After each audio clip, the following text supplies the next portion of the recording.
Good morning. Good morning. Thanks for being with us. Thank you for your service. Oh, thank you. It's my honor.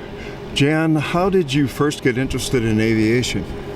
Well, actually, my core Air Force specialty code or career field is force support. I'm a force support officer.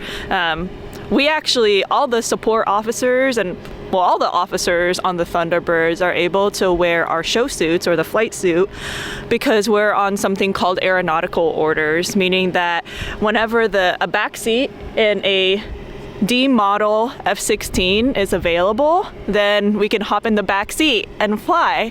But I'm actually not a pilot. Although I do love the mission that the Thunderbirds get to do, because the aviation aspect and the flying piece definitely brings the crowds out, but then we have the inspiration piece and that human connection where we get to interact with all of the fans and all the children and their families, and that's my favorite part of the job for sure. What does the number 10 signify? I am the executive officer for the team, and so the way I like to explain it is I'm like the general project manager of the team. Everything that goes on in the background, like anything from personnel programs to logistics and making sure the schedules are made, falls under me. Budget, all of the administrative things. Now, when did you become specifically involved with the Thunderbirds team?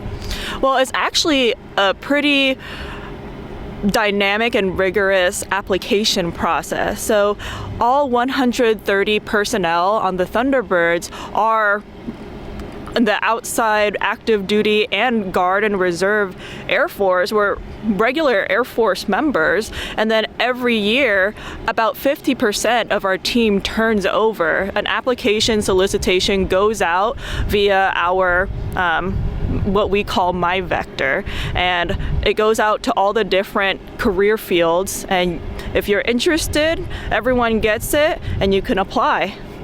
Now, is there a time limit to your service as a Thunderbird? Yeah, so all of the officers on the team, except for one, actually served 2 years on the team. And this is my first season. Great. What are some of the challenges of operating here in a desert environment as an air team? Well, unfortunately, we're not home as much as we would like to be because we are deployed or doing air shows across the country 270 days out of the year. But the days that we are here and we get to practice here at home, I would say one of the biggest challenges is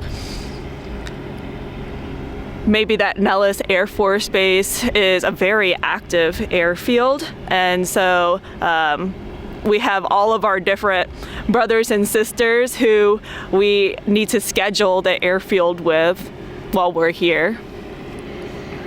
What do you do to decompress?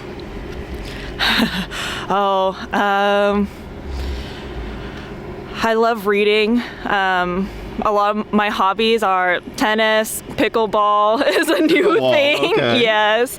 Hiking. I love visiting national parks, especially since we do get the chance to travel across the country. I try to see which national parks or national historic sites are in the different areas that we visit, and that's what I like to do is get my national park stamps.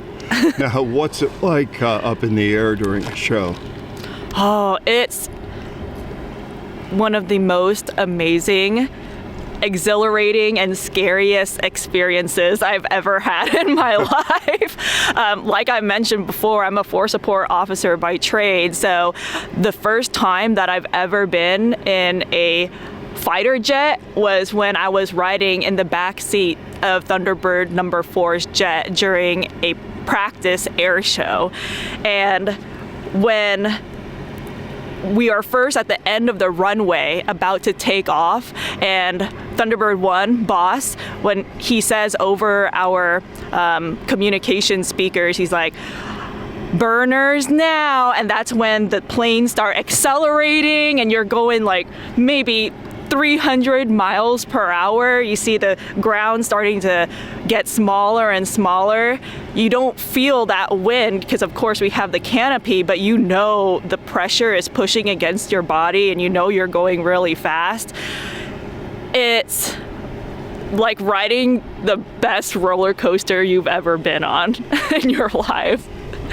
Now, what kind of training did you go to prepare you for that experience for the first time? Yes. So in order to be on aeronautical orders, we have to attend the first part of SEER training at Fairchild Air Force Base in Washington.